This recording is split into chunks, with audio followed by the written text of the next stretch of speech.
guys, liberals and Republicans alike, they're always like, crime is out of control. Crime is out of control. And then when they're asked, like, where is the crime out of control? They're like, somewhere else. Not in my neighborhood. My neighborhood's fine. Okay. Immigrants, they're doing crazy crimes. They're doing crazy crimes. Where have you seen it? Have you seen it personally? No. Somewhere else. Have you met someone who you knew was an undocumented immigrant? No. Somewhere else. It's always somewhere else. Yeah, it's on television, dude. Crime is up. Crime is going up, but surely not in Texas or Florida. Yeah, I mean, it's just so stupid. It's so stupid. It's so stupid. That's why so many dumb, for example, think that like the gun violence rate or the like violent crime rate is higher in a state, in a blue state like California than it is in a red state like South Carolina, for example. They're wrong. They're just wrong. And I remember in Oklahoma, they literally had this argument. I think it was the Senate race, or it might have been the gubernatorial race, where like the Democratic candidate was like, you know, our rate of gun violence is like significantly higher than blue states, right? And he's like,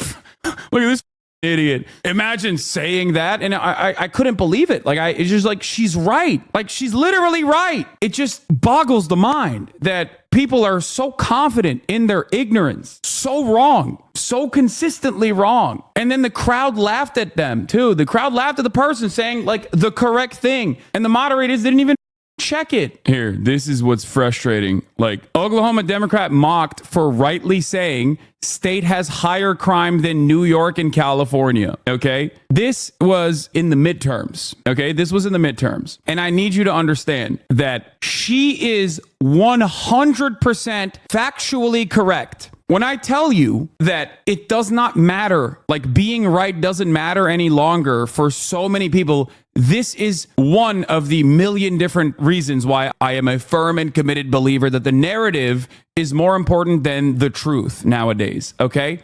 So let's talk about the facts. The fact is, the rates of violent crime are higher in Oklahoma under your watch than in New York and California. That's a fact. Well, we'll have that fact checked by the Frontier Superintendent. It's also a fact. They're like laughing. They're laughing. That medical marijuana. Oklahomans, do you believe we have higher crime than New York or California? That's what she just said. What do you do in this situation? What the do you do in this situation, chat? He's wrong. She's right. And every single person's like, huh, look at this dumbass claiming that Oklahoma's crime rate is higher than New York and California. That's not what the television told me. We are a stupid ass country, dude. We are so unbelievably dumb. Okay. We have purposefully made ourselves dumber. Okay. We have purposely made ourselves dumber. Television, social media, all this is just making people stupider and stupider as days go by. Like, what do you do? What do you do? What do you do in this situation? What do you do in this situation where like narrative is more important than the truth? What the do you do? Yeah. The red state murder rate was 33% higher than the blue state murder rate in both 2021 and 2022, which is when the murder rate was actually skyrocketing. Like, this frustrates me to no end. Like, this is not a partisan thing, okay? I, as you guys probably know, have a lot of issues with both parties, okay? Obviously, one is significantly worse than the other, but I'm very critical of both parties here. But I call balls as strikes. And this right here, like this idea, this way of operating is not a partisan problem at all. This transcends ideological boundaries. This is legitimately an overarching issue for the future of this country. And I don't think people are taking it seriously enough. Okay? It's scary and it's frustrating. Those that said that they favor reducing the number of asylum seekers, nearly 7 in 10 voters. So this is just some of what we're seeing early on. We'll have a lot more, guys, as we move our way throughout the night with our Fox News voter analysis. Harold, back to you. Guys, thank you, Sandra. It's the Damn, first they're part of ripping what through we're these gonna exit polls. I want to see them. I want to see the exit polls where they're pushing through. They're pushing past. I appreciate what Sandra does. Supreme Court job performance. The Fox News voter analysis strongly disapprove, somewhat disapprove, somewhat approve at 33% is shocking. Over Greg's shoulder. And one of the ones that comes up says, how worried are you about the price of groceries? And how much is that on your mind? 67% said very. Okay, that's how you also get to 70% thinks the country's going in the So wrong they're going to pick direction. and I think choose that all those the things that they think favor Donald Trump without recognizing that, like, Kamala Harris actually has had significant policies, like for the cost of groceries, for example. Like, I'm willing to bet that the reason why Kamala Harris is caught up to Donald Trump on the economy broadly is precisely because Trump has no good answers for it, and Kamala Harris has actually, at the very least, has brought up a solution to price gouging, for example. So I think that is not exactly something that favors Donald Trump unconditionally. American exit polls are pretty crazy, by the way, because exit polls are like, should we institute full-blown communism? 60% of Americans say yes. Should we do full tilt fascism? 30% of Americans say yes. And then the Democrats are like, we need to tack to the center. What we need to do is tack to the center more, maybe even become more right-wing. And it's like, you didn't see the immigration numbers? I did. Fox News' own national poll showed that if given the option between the two, 56% of Americans want conditional amnesty, pathways to citizenship, versus 40% of Americans that want deportation. So that is an incredibly consistent result across the board. When asked, Americans overwhelmingly and consistently support, there it is, chance for legal status, 56%, deportation, 43%. There you go. There you go. It literally just, I'm so glad that they just showed that, albeit for a brief moment. It is always, and by the way, it has always been the case. This is why I lose my hair and I lose my mind when the conversation of immigration or the conversation on trans issues are so tacked to the right. Like, the starting position in the media, both from liberal outlets and also across the board, is always centering right-wing opinions. Okay? I despise that. I despise it because it does not reflect the broader attitudes of the American populace. Okay?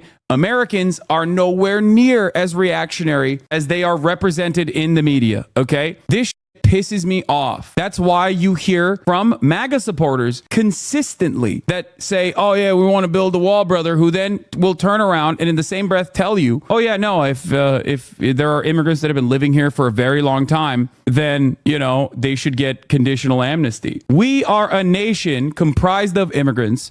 And not only are we a nation comprised of immigrants, we broadly have more positive attitudes on immigration than our European counterparts. Okay? This last election cycle being a basically Republican primary on the issue of immigration does not change that reality. I am still very upset with the fact that the Democrats have presented a false narrative on this issue and have tacked to the center, and not even the center, tacked to the right on this issue. But the reality of the matter is most Americans will still go out and vote for Kamala Harris, regardless of that calculation, regardless of the fact that they are more pro-immigrant than Kamala Harris. Do you understand? Just like not every person that's voting for Donald Trump is voting specifically because they want to do bloody murder on migrants, okay? There are two major indicators for this. I always repeat this over and over again. Republicans vote for policy that they do not think about the impact of. That's number one, okay?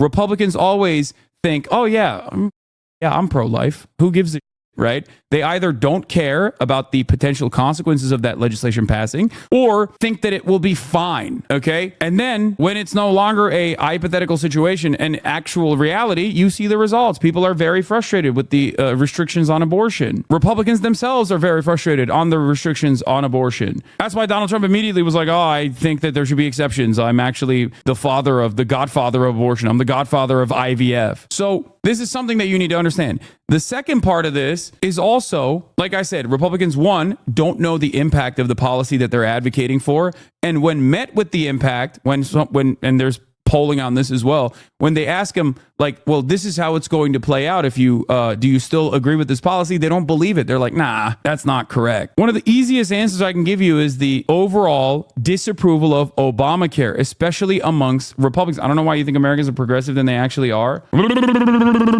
I just described it to you. Oh my God. You're literally looking at one of these examples right in front of you. I'm not fantasizing about an America that is like technically more progressive. I'm telling you with actual data points that Americans are broadly more progressive than the way that they are presented, the way that they are represented in the media. Okay? Americans will say, especially Republicans, for example, will say they hate Obamacare when asked about the ACA, like, for example, the fact that 26-year-olds can stay under their parents' health care plan, or the fact that they have stopped insurance providers from denying insurance to people with pre-existing conditions. They say they love that.